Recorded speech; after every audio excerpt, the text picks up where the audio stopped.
Muy bien, pues siendo hoy viernes 5 del mes de noviembre del 2021, comenzamos nuestro ciclo sobre lo que en la historia oficial se llama Revolución Mexicana y en la historia no oficial, escrita por plumas muy brillantes como José Vasconcelos, Alfonso Trueba, José Fuentes Mares, Salvador Abascal y un servidor también, lo llamamos la robo, así robo, de robar, revolución anti-mexicana. Y su sustento en un documento diabólico que se llama la Constitución de 1917, destructora de la nación. Así que hoy vamos a comenzar con hacer algunos comentarios en este orden. Primero daré algunos datos de la historia oficial, como por ejemplo, cuál es la versión oficial sobre don Porfirio Díaz, así, con ese apelativo, don Porfirio Díaz, de los poquísimos personajes de nuestra historia que merece el atributo del don.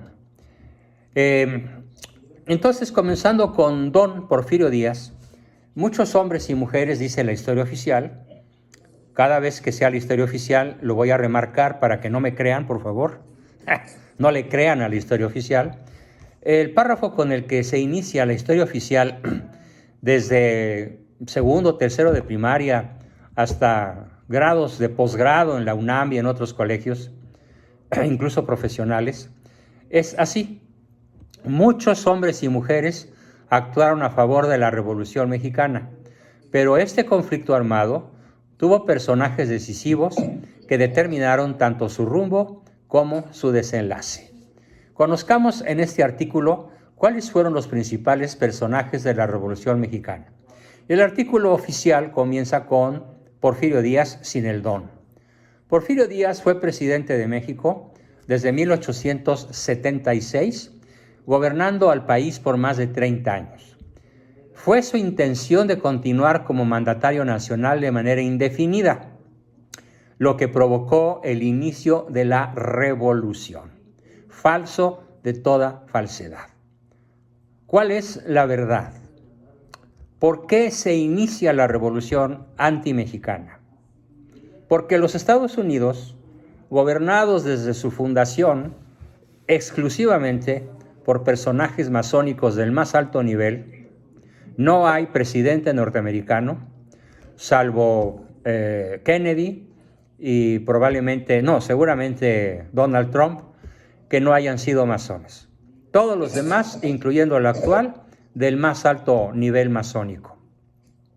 Y a la masonería norteamericana, de ADN inglés, no le convenía, así lo pensaban ellos, de ninguna manera que al sur de los Estados Unidos creciese una potencia católica y no sujeta a la anglósfera, es decir, no sometida a las logias que gobernaban gran parte ya del planeta.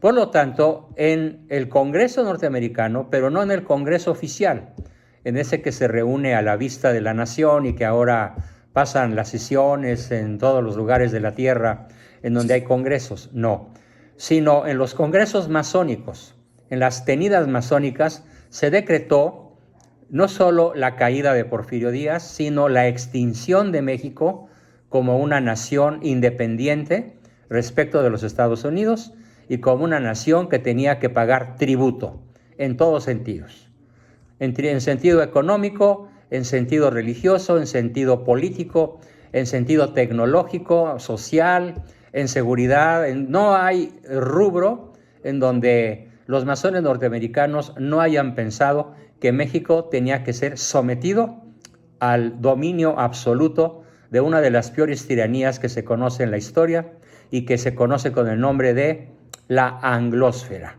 es decir, lo sajón, lo inglés, lo norteamericano, o como diríamos nosotros un tanto despreciativamente, los gringos. Y con mucha certidumbre y con un lenguaje no agresivo, pero sí muy descriptivo, es la pérfida Albión. ¿Quién es la pérfida Albión? La que inicia las guerras más brutales de depredación, de piratería contra España, Inglaterra. Inglaterra es conocida por los historiadores católicos y algunos no católicos, pero muy realistas, como la pérfida, Albión. Albión viene de que son todos altos, albinos, güeros, ojo azul, etc. Entonces, la verdad es que no fue la permanencia de Porfirio Díaz lo que provocó el inicio de la revolución. De ninguna manera. La historia oficial sigue diciendo que Porfirio Díaz sumó 7 periodos presidenciales continuos, los que Porfirio Díaz estuvo al frente de la nación, ¿cierto? Periodo gubernamental conocido como el porfiriato. Y luego los historiadores oficiales dicen una mentira del tamaño del planeta. El poder de Porfirio Díaz no provenía de la confianza de los electores, sino de la fuerza bruta de Porfirio Díaz y de sus terribles injusticias. Continúan mintiendo. El poder legislativo siempre estuvo dominado por el Ejecutivo, mientras que los jueces del Poder Judicial eran agentes de las decisiones del presidente Díaz. Los gobernadores de los estados de la República eran nombrados por Díaz y estos nombraban a las autoridades municipales y las autoridades de las dependencias estatales. Mentira tras mentira tras mentira. Tan es mentira todo esto que Porfirio Díaz no tuvo que ser derrocado. Él mismo renunció y él mismo voluntariamente se embarcó en un vaporcito de aquella época que se llamaba el Ipiranga y fue a dar con sus huesos a Europa. Y allá están sus restos.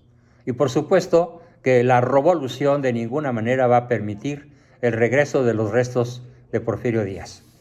La realidad es que el poder de Porfirio Díaz se basó en algo que se conoce como la paz porfiriana. La paz porfiriana.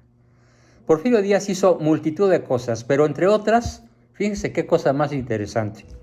Acabó con lo que en aquella época se llamaba el abigeato. ¿Qué es el abigeato? Es el sistema que se había instalado en todo México para asaltar caminos, para asaltar carrozas postales, carrozas de gente pudiente, de acaudalados hombres de negocios, de embajadores extranjeros o de personajes visitantes al país. Había abigeos, es decir, lo que ahora serían los narcotraficantes.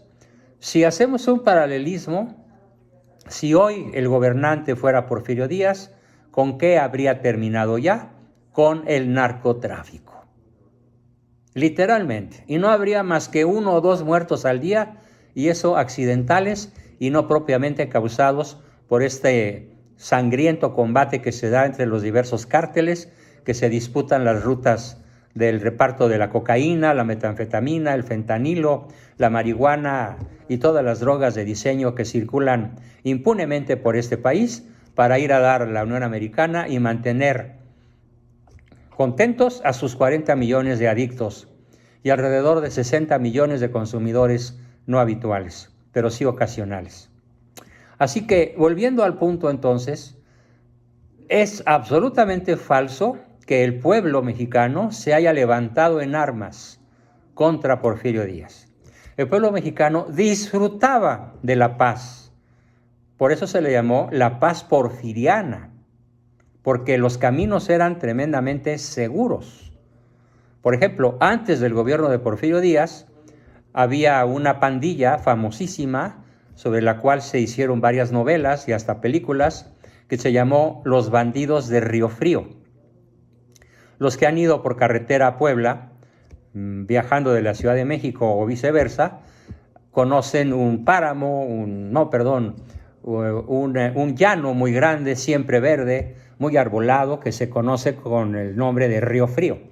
Pues ahí había unos pandilleros, centenares de pandilleros, que se encargaban de desvalijar a todos los pasajeros en cualquiera de los medios de transporte de la época que se atrevían a cruzar, incluso con escoltas armadas.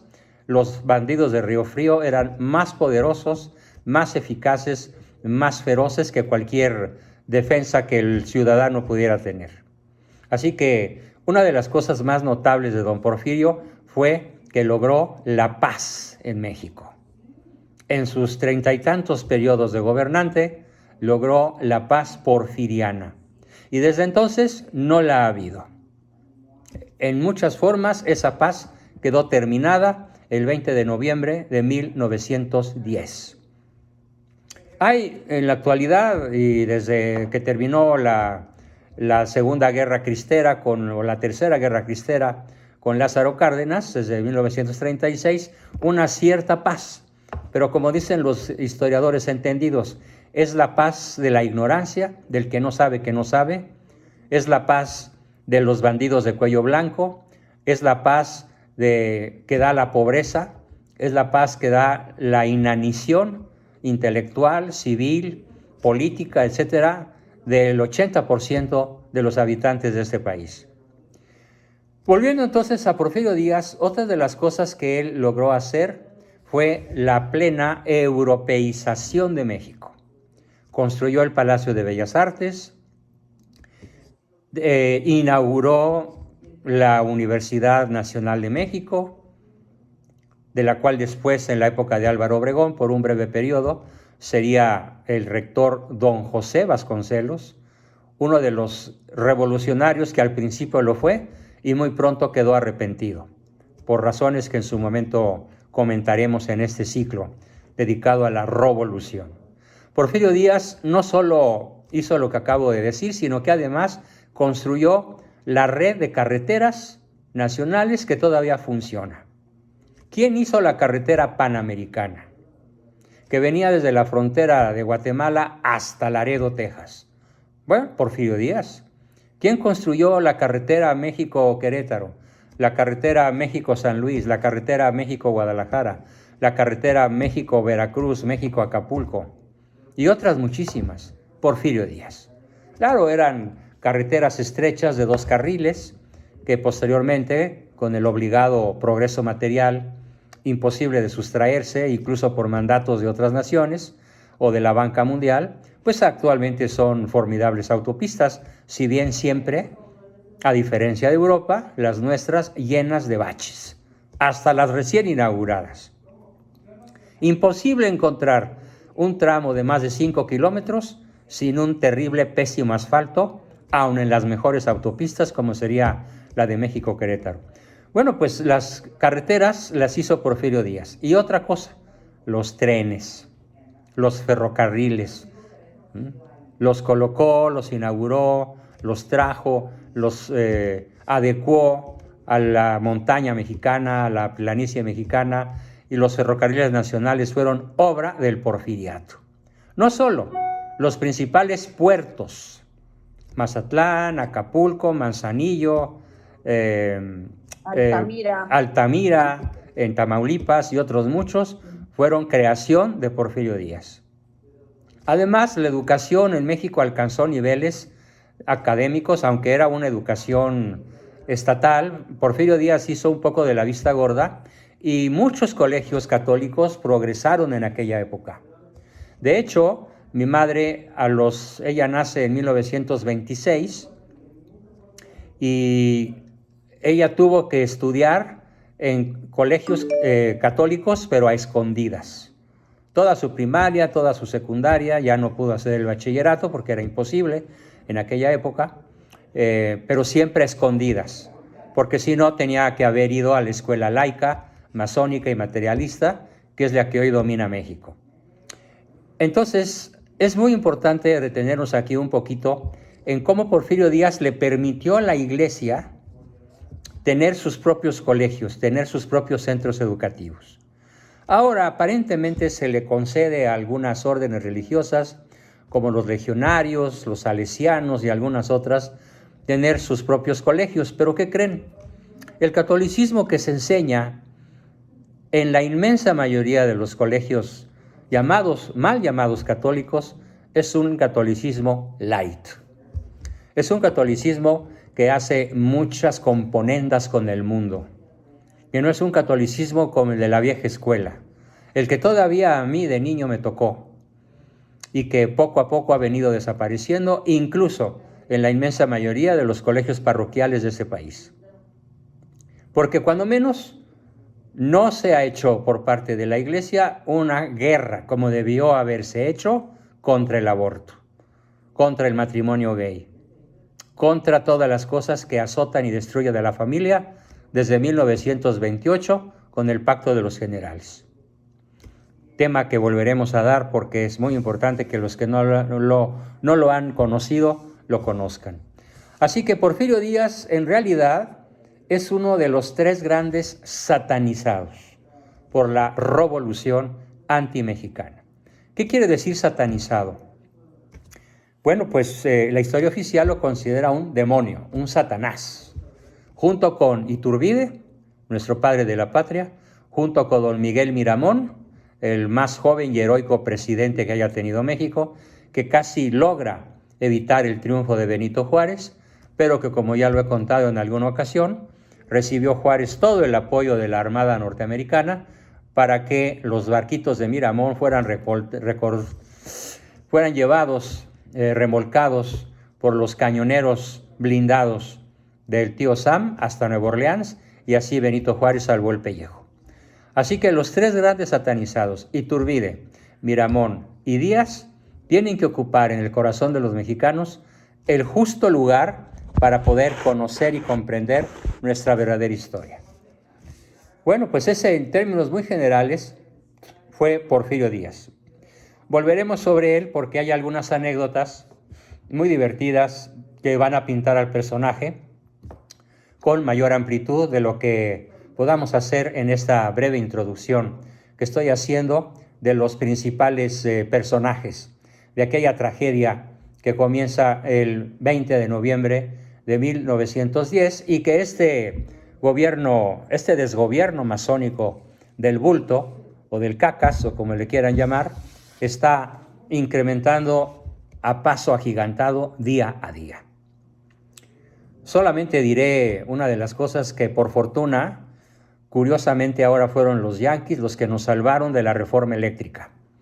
Vino el embajador norteamericano hace 3 o 4 días, entró a Palacio Nacional y le puso un alto al Pejelopostli para que la reforma eléctrica, que pretende regresar a México 100 años atrás en el uso y el manejo de las energías, quiere volver al carbón, al petróleo, en vez de la energía eólica, porque según el Pejelopostli afea el paisaje, y evitar que México se inserte en las naciones más avanzadas como un proyecto masónico, al igual que el que derrumbó a Díaz.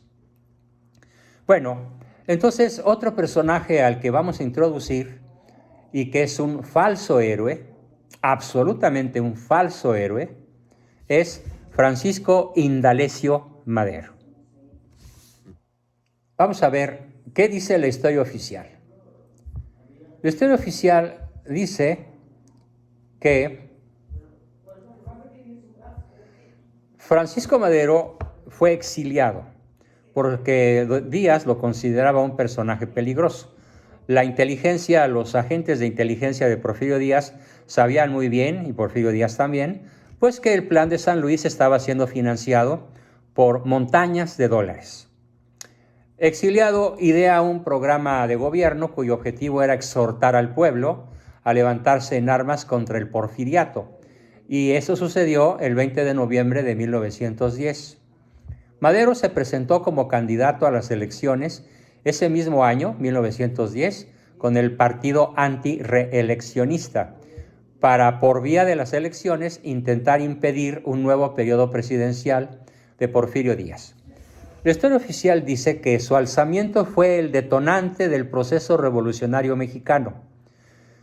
Falso, absolutamente falso. ¿Qué es falso? Que el alzamiento de Madero haya sido el detonante del proceso revolucionario mexicano. No, señores. El detonante del proceso revolucionario anti-mexicano fue el dólar, el oro yanqui, que por ríos y montañas discurrió por todos los de aquella época revolucionarios y los que les sucederían por décadas más. El alzamiento, pues, no fue un alzamiento del pueblo.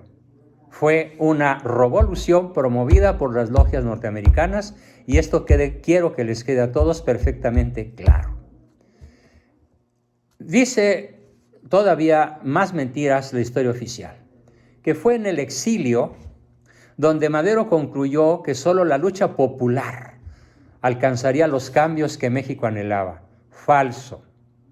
Solo con la intervención norteamericana, fría, cruda, descarada, psicopática, se lograría el verdadero fin de la revolución, que era la destrucción de México, que ha venido sucediendo de manera impune durante los últimos 111 años, desde 1910. Y entonces ideó Madero el Plan de San Luis. Y Madero ascendió, dice la historia oficial, a la presidencia debido al éxito de la revolución. No, Madero no ascendió a la presidencia gracias al éxito de la revolución. Fue presidente de 1911 a 1913. No fue por el éxito de la revolución, sino por el apoyo norteamericano. El gobierno de Madero no fue capaz de tranquilizar y dominar a los líderes radicales del campo de su época. No, lo que pasa es que una de las acciones más contundentes del oro yanqui fue el viejo adagio que ya utilizaban los griegos desde miles de años atrás: divide y vencerás. Y los grandes imperios de la tierra siempre lo han manejado: divide y vencerás. Entonces, el oro norteamericano financió a Madero, pero también a Villa, y también a Zapata, y también a Carranza, y también a todos los líderes de la época, que acabaron todos asesinados por ellos mismos. Es una cadena de traiciones, una cadena de asesinatos, una cadena brutal de constante revolución, dizque en la lucha por alcanzar la libertad del pueblo de México. Falsedad de falsedades. Todo aquel tremendo desgarriate que se puede decir que concluye en medio de un baño de sangre contra los cristeros por Lázaro Cárdenas en 1936, fue la mejor manera de que el poder norteamericano masónico pudiera destruir a México, desangrar a México a lo largo de 26 años, desde 1910 hasta 1936. Después vendrían otras tácticas, de las cuales ya hablaremos en su momento, porque la revolución no ha cejado en su intento de destruir el corazón de México, el alma de México, que es necesariamente católica y guadalupana. Entonces, este personaje de la revolución, Madero, fue presionado por los Estados Unidos, menos mal que se reconoce esto, y por las facciones conservadoras del país. No eran facciones ni eran conservadoras, eran el partido católico, el partido de los verdaderamente católicos que querían detener la masacre que le estaba dando el triunfo a las logias masónicas norteamericanas. Y también los gringos apoyaron a un gran traidor que se llamó Victoriano Huerta, que era uno de los generales de confianza de Madero, y otra gran mentira. Francisco Madero, dice la nota oficial, fue un hombre honesto. No, señores, fue un hombre profundamente deshonesto, profundamente ignorante, profundamente perverso, como masón grado 33, y sobre todo, profundamente supersticioso. Les voy a contar algo que dice la historia no oficial. Antes de ir con su gabinete, antes de presentarse a proclamar decretos, a tomar órdenes ejecutivas, a gobernar, Madero, ¿qué creen que hacía? Consultaba a los espíritus, celebraba tenidas espiritistas. Madero era espiritista y consultaba con los espíritus de Juárez, de Alejandro Magno, del personaje que a él se le antojara como importante para que lo guiara en la toma de decisiones. Y cuando esto fue conocido por sus allegados más cercanos, ¿qué creen que hicieron? Pues en el piso superior de Palacio Nacional, arriba del despacho de Francisco Indionesio Madero, como le llamo yo, sin detrimento de la raza indígena con la cual se hizo nuestro mestizaje, le ponían cadenas, enormes cadenas, y las arrastraban haciendo alaridos de terror para que realmente el presidente Madero se fuese al gabinete, a la toma de decisiones, a las órdenes ejecutivas, impresionado, seguramente impresionado a más no poder, por ese circo que tendían sus propios colaboradores o adversarios para que él saliera a tomar decisiones basado en sus creencias espiritistas. Cuando Madero muere ejecutado, yo no digo que asesinado, realmente fue ejecutado y bien ejecutado por sus adversarios políticos, no tenía ya más salida. Dice la historia oficial que Madero quería el progreso de México. Falso. Madero fue comprado por los yanquis para entregar México a los yanquis, atado de pies y manos. Esa es la gran mentira de la historia oficial.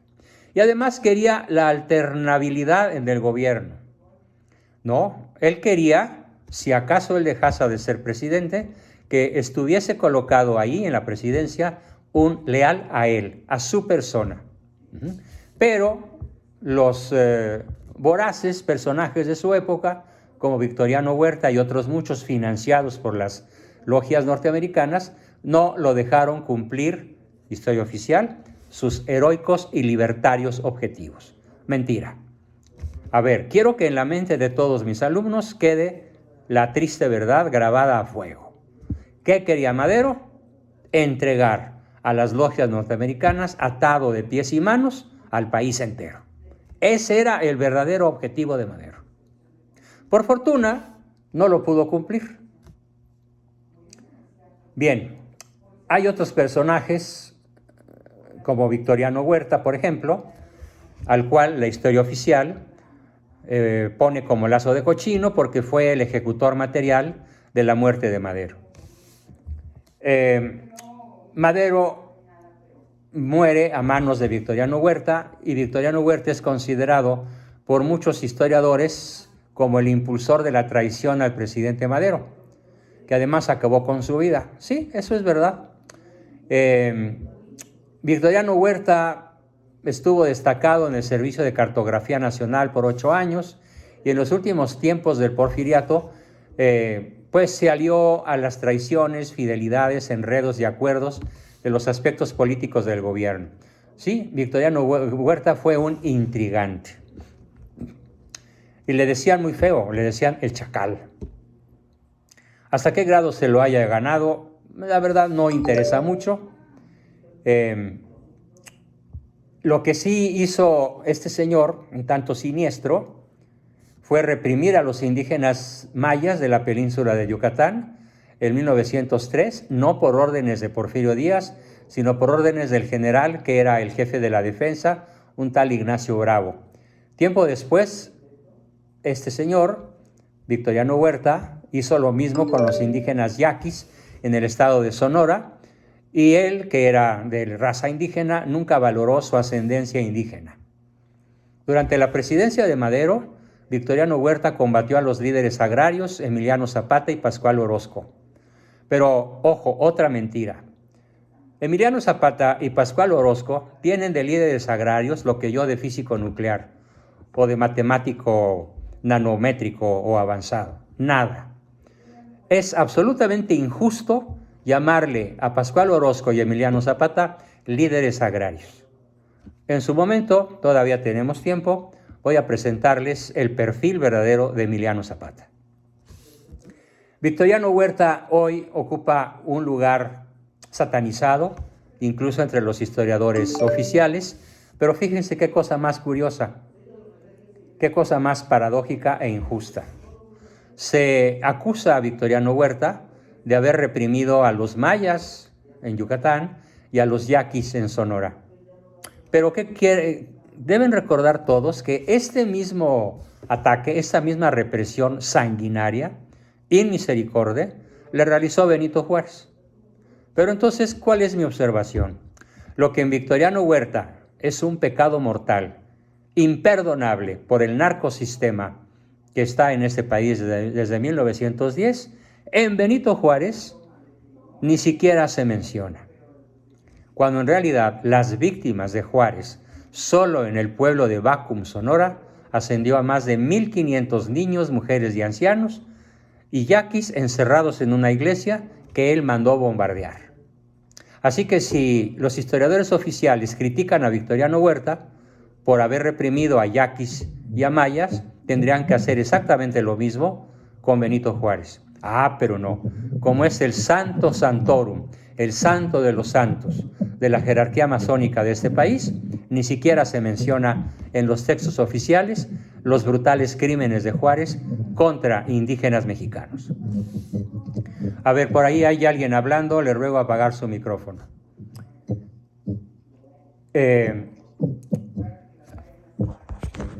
El que está hablando se llama Angélica. A ver, por favor, silencio para no tener que silenciar al grupo. Continuamos. Vamos ahora a platicarles un poco, en forma introductoria también, porque volveremos sobre Porfirio, sobre Zapata, sobre Victoriano. Ahora nos toca presentarles brevemente, pero en lo esencial, al probablemente más siniestro personaje de la revolución antimexicana. Pero debo platicarles que este personaje es el favorito del Pejelopostli. En Palacio Nacional es el que más resalta, Emiliano Zapata. ¿Por qué será? Bueno, probablemente porque se identifica con él. Sí, Pejelopostli se identifica con Emiliano Zapata. Vamos a ver un poco párrafos de la historia oficial y después los voy a aclarar con la historia no oficial, con la historia verdadera. Emiliano Zapata, dicen los historiadores de los libros de texto de este desdichado país, desculturalizado país, es uno de los personajes de la Revolución Mexicana más populares por representar a la mayoría del pueblo pobre, campesino, humilde y con poca instrucción escolar. Absolutamente falso. ¿Por qué? Porque Zapata no representó a nadie, excepto a él mismo. Zapata es zapatista a morir. Si no se prolongó su cadena de fechorías impensables, indescriptibles, es porque afortunadamente fue, entre comillas, traicionado y ejecutado por uno de sus hombres de confianza, que si no, hubiera seguido muchos años más haciendo las barbaridades que a continuación les voy a platicar. El centauro del sur, el caudillo del sur, dice la historia oficial, siempre estuvo comprometido con el reparto equitativo de las tierras. Falso. Él quería tierras para él y para los suyos, y fue partidario de las ideas y planes de Madero con el Plan de San Luis. Falso. Zapata no tenía otro partido que el suyo. Era un abigeo, un ratero, un asaltacaminos, un psicópata, un asesino a lo grande. Ustedes van a juzgar con los datos que a continuación les voy a dar. En algún punto, en algún momento de la historia, este hombre, Zapata, discrepó de las acciones de Madero por el reparto de las tierras y la reforma agraria, que la de Madero era bastante más inteligente que la que pretendía Zapata. Y entonces Zapata se alió con Venustiano Carranza, líder del grupo conocido como los constitucionalistas, y lucharon contra los seguidores de Victoriano Huerta. Zapata derrota a Huerta en 1913 como jefe de la revolución y junto con Francisco Pancho Villa peleó luego contra Carranza. Es lo que les digo, todos los personajes, entre comillas, ilustres de la revolución pelearon entre sí y se asesinaron entre sí. Emiliano Zapata, dicen los historiadores oficiales mentirosos, creó el primer organismo de crédito agrario de México. Falso. Lo había creado Porfirio Díaz. Y en la época porfiriana, la Iglesia Católica prestaba en monedas de oro a la palabra,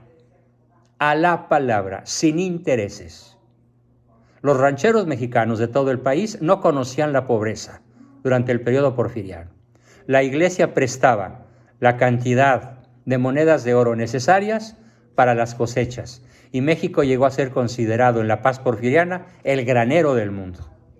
Hoy hasta el maíz lo importamos de Argentina, de Ucrania, de Rusia y de otros países productores, a pesar de que México es el inventor del maíz. También dicen falsamente que este señor Zapata trató de convertir la industria azucarera del estado de Morelos en una cooperativa. Mentira podrida. ¿Saben ustedes cuál fue el primer gobernante mexicano que logró hacer de la industria azucarera mexicana una gran industria en su momento? ¿Alguien recuerda quién fue? Lo dije en sesiones pasadas durante el mes de septiembre. Bueno, Iturbide. ¿Hernán Cortés? No, Agustín de Iturbide. Agustín de Iturbide había logrado convertir la industria azucarera nacional en el cortísimo periodo que estuvo en una gran industria. Ya Cortés había hecho los primeros intentos, 3 siglos antes. Pero Iturbide, muchísimo más que Emiliano Zapata, tuvo que ver con el avance de la industria azucarera en México.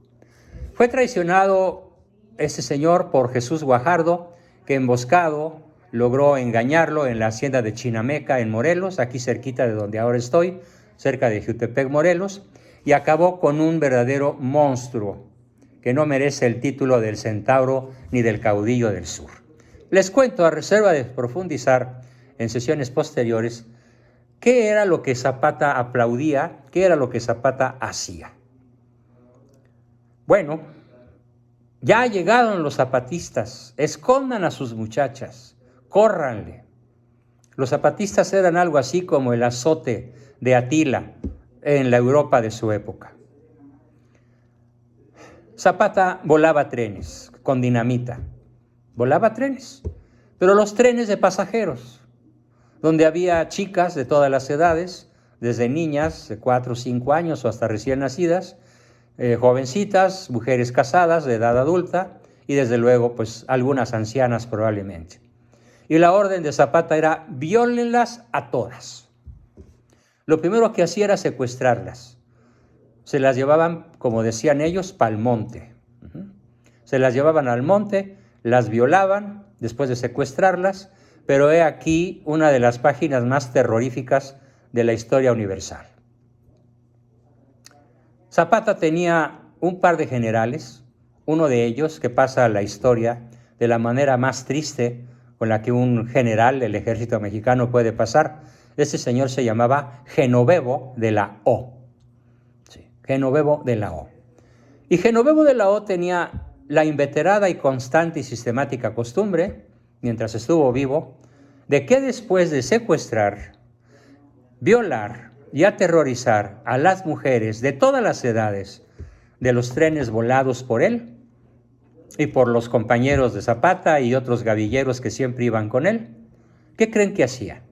Con la punta de la bayoneta le sacaba los ojos a las mujeres vivas. Luego les ponía pólvora con la cabeza hacia arriba, pólvora en la cuenca vacía de los ojos, luego una mecha y las hacía estallar.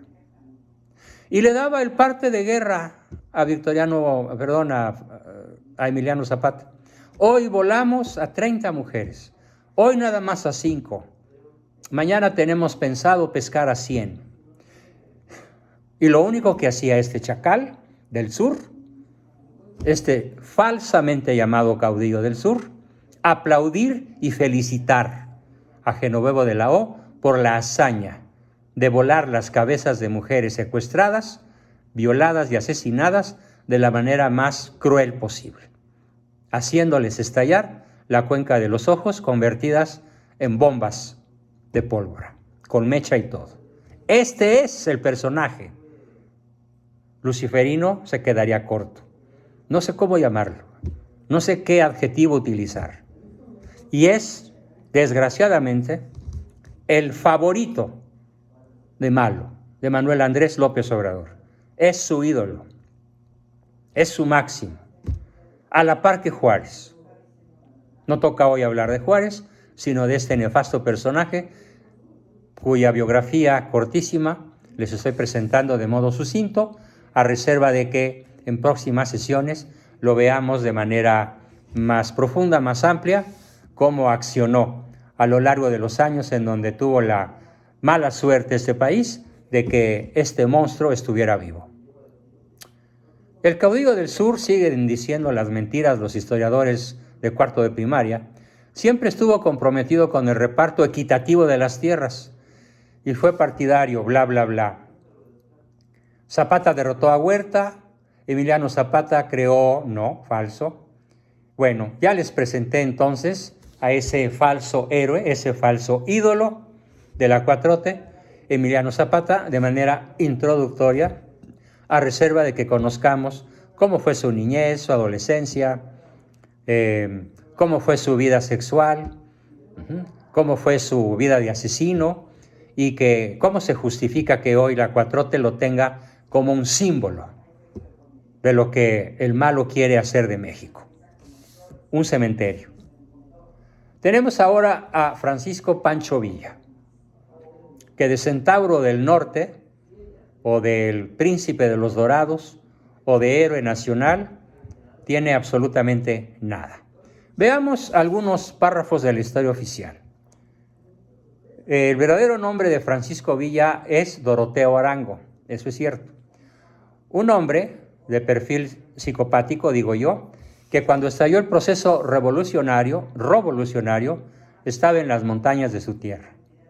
Entonces a Villa le llegó la noticia de la bola, así se llamaba entonces la revolución, la bola, vámonos a la bola, y la bola consistía en depredar, robar, asaltar, asesinar, secuestrar y hacer lo que ya les platiqué que hacía Zapata. Villa se une a las filas de Madero contra Porfirio Díaz con un ejército, dicen los historiadores oficiales, pero en realidad no es un ejército. La palabra correcta para referirnos a los hombres de Villa es una horda de salvajes. La única diferencia de estos salvajes con los aztecas era que aquellos eran caníbales, pero estos eran violadores. No comían carne humana seguramente porque no les gustaba, pero si les hubiera gustado, seguramente lo hubieran hecho. Dicen los historiadores oficiales que Villa salió siempre victorioso. Bueno, sí, pero a la mala. Era un hombre particularmente cruel. Sirve a los psicólogos verdaderamente conocedores de la historia para describir lo que es un psicópata. ¿Qué rasgos psicopáticos tiene Pancho Villa? Número 1, extremadamente astuto. No inteligente, astuto. Mentiroso y manipulador como ninguno. Hace sufrir al prójimo de manera injusta, de manera gratuita, porque se divierte y es incapaz de arrepentirse. Y sobre todo, el psicópata como Pancho Villa y todos los revolucionarios en general convierten a su conciencia de juez en legislador. Al grado tal que Pancho Villa hacía sus propios bilimbiques. ¿Qué es un bilimbique? Un billete sin valor real, sin respaldo en bienes. Exclusivamente con su firma y su foto eran los billetes que llegaron a valer lo mismo que un centavo en una carretilla completa de billetes villistas o zapatistas o carrancistas o maderistas o de lo que fuera. En un país en donde el dólar oro había estado a 50 centavos por peso. O sea, se podían comprar $2 con un peso mexicano. Hoy no se compran ni 20, ni $1 ni con 20 pesos. Y subiendo además. Bueno, y llegó a estar a 3,000 y a 10,000 y a 9,000 y luego le quitaron los ceros para que fuera fácil manejarlo en las computadoras seguramente. Villa se une pues con Madero contra Porfirio Díaz y después se escapa a los Estados Unidos, perseguido por Victoriano Huerta, y hace una incursión en un pueblito tejano, o por allá Allende el Bravo, que se llama Columbus, en donde llegó, mató y huyó. y después un general norteamericano anduvo persiguiendo a Villa durante mucho tiempo sin tener la suerte de encontrarlo. Y entonces a los niños mexicanos se les enseña que el único general mexicano que logró invadir con éxito a los Estados Unidos fue el maravilloso Centauro del Norte, Pancho Francisco Villa. Mentira podrida. Es llegar, como hoy llegaron, noticia de la mañana, hoy llegaron unos asaltantes, unos narcotraficantes a una playa en el Caribe mexicano, armados con metralletas de alto poder, se bajaron de su lancha, llegaron por mar y rafaguearon a los pobladores que ellos querían asesinar. Varios narcomenudistas fueron asesinados y huyeron. Es exactamente lo mismo que hace Pancho Villa en Columbus. Llega con armas, con cañones, con ametralladoras, una turba de 500, 1000, no sé, los que hayan sido, invade Columbus, que no tenía una guarnición militar, asesina a varios ciudadanos norteamericanos impunemente y huye al sur nuevamente para nunca ser encontrado. ¿Ese es un acto heroico? Imposible de considerarlo así. Después, por fortuna, Zapata y Villa, estos dos brutales asesinos seriales, son traicionados por Carranza, dice la historia oficial. Yo diría ejecutados por Carranza, porque Carranza era hasta cierto punto presidente legítimo. Y Zapata y Villa comienzan a pelear contra Carranza, por lo que comenzaron a pelear con él. Pero Álvaro Obregón, el general Álvaro Obregón, el famoso Manco de Celaya, posterior perseguidor de la Iglesia Católica en México, los derrota y Carranza se afianza en el poder. Miren, mi apellido materno es Carranza, de lo cual en lo más mínimo me enorgullezco. Mi mamá tenía mucha pena de haber heredado el apellido Carranza por mi abuelo, don José María Carranza Chávez, que ponía cerrojo, rubicundo y enojado cuando recordaba que un ancestro suyo, no muy lejano, un tío abuelo suyo, había sido Venustiano Carranza. ¿Y por qué? ¿Por qué a mí no me da gusto apellidarme Carranza? ¿Y por qué tampoco a mi abuelo y a mi madre? Y probablemente a ninguno de mis hermanos ni de mis descendientes, porque conocemos muy bien la historia de Carranza. ¿Alguno de ustedes ha oído hablar de cuál era el verbo terminado en ir, es un verbo? ¿Cuál era el verbo terminado en ar, originado por Carranza? ¿Alguien lo sabe? Dígalo, por favor. Carrancear. Carrancear, muy bien. Lo dijo brillantemente Lili Baglietto. Muy bien, Lili, excelente. El verbo carrancear. ¿Y qué significaba carrancear? Carrancear significaba volar trenes, violar muchachas, esconderlas, llevárselas, ¿sí?, asesinarlas y devolverlas en pedacitos o hechas cadáver, aunque fuera entero, a sus familiares, y además pedir rescate. Nunca cumplieron su palabra los carrancistas. Yo me acuerdo que mi mamá contaba, con lágrimas en los ojos todavía, cuando yo era un niño, un adolescente: oye, mami, ¿qué pasó con la tía fulana, aquella de la cual nos hablabas, que tenía una voz maravillosa y que tocaba el piano como los ángeles? Y mi mamá contaba: ay, hijito Juan Bosco, ¿qué crees que le hicieron los carrancistas? Cuéntame, ¿qué le hicieron? La carrancearon. Así que el verbo carrancear, incorpórenlo por favor a su léxico para explicarnos cómo fue la revolución antimexicana. No solo era eso. Otra historia que les puedo contar, de la que soy testigo casi presencial, es lo que le pasó a mi abuelo, don Adalberto Abascal y del Río, primo hermano del general Lázaro Cárdenas. Mi abuelo en el bando cristero, como jefe nacional del ejército cristero, y aquel otro, perseguidor de la Iglesia Católica y asesino, también a mansalva, de cientos de personas, el famoso Lázaro Cárdenas. Bueno, pues mi abuelo perdió, él era un hombre rico de abolengo, familia rica, venida de España de un par de siglos atrás, o al menos 150 años, que había hecho en la colonia Santa María, que es un lugar hermosísimo en la ciudad de Morelia, extremadamente fértil, hermosísimo, arbolado, etc. Así que se conoce con el nombre de las Lomas de Santa María. Él ahí tenía una gran hacienda y tenía, como los hombres ricos de su época, la costumbre de jugar con el oro que tenía, porque era mucho oro el que tenía, legítimamente heredado y legítimamente ganado con el sudor de su frente.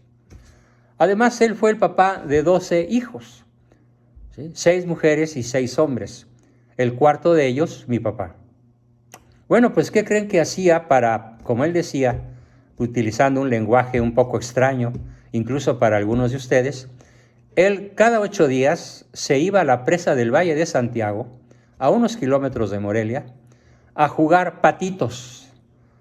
Jugar patitos en una presa, en una laguna, consiste en arrojar una monedita o una piedra plana o un objeto pesado, pero en cierta forma como platillo volador chiquito, se arroja y se hace que ese objeto vaya dando brinquitos a lo largo del agua hasta hundirse. Eso es jugar patitos. Bueno, pues mi abuelo tenía la costumbre de jugar patitos con sus monedas de oro llamadas centenarios. ¿Alguien sabe el precio actual de un centenario? Si mal no recuerdo, arriba de 40,000 pesos. Un centenario. Bueno, pues mi abuelo jugaba con centenarios, pero ¿para qué? Para que los niños pobres de los alrededores de Morelia y del Valle de Santiago, que ya sabían que don Adalberto iba a jugar patitos los domingos, no sé, 50, 100 patitos, pudieran sacar la moneda de oro antes de que llegase al fondo de la laguna, y con eso docenas o cientos de familias subsistían, salían de la pobreza o comían con dignidad gracias a que mi abuelo, como él decía, pagaba su hipoteca social. Jugando patitos en la presa de Santiago.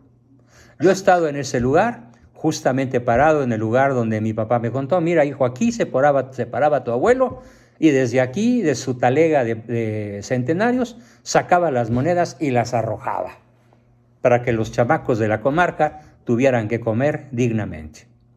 Bueno, pues esta historia se terminó gracias a los villistas, a los zapatistas, a los carrancistas, que acabaron con toda la fortuna, no solamente de mi abuelo, por supuesto, sino de cuanto hombre hacendado, legítimamente hacendado, pudiera haber existido en México en aquella época. Y de ahí surge la casta revolucionaria, porque obviamente el oro no desapareció. Sí, las haciendas fueron quemadas, pero después fueron reconstruidas y simplemente cambiaron de mano. Si los historiadores dicen que la revolución comenzó o se hizo para que se distribuyera adecuadamente la riqueza y que el pueblo de México dejase de sufrir hambre y sed de justicia y hambre y sed de alimentación, es radicalmente falso, porque allí arranca la verdadera pobreza del pueblo de México, con la revolución que exterminó la vida decente, productiva y honesta de la inmensa mayoría de sus terratenientes, que tenían 3 siglos evangelizando, cultivando y conservando a México como el cuerno de la abundancia. Bien, pues por el día de hoy esta fue mi exposición, y empezamos como siempre con las preguntas que me quieran hacer, cuando en realidad apenas llevamos vistos 5 o 6 personajes de los 15, 20 o 30 que tal vez alcancemos a ver en esta serie de sesiones. ¿Quién quiere comenzar con las preguntas? Adelante, por favor.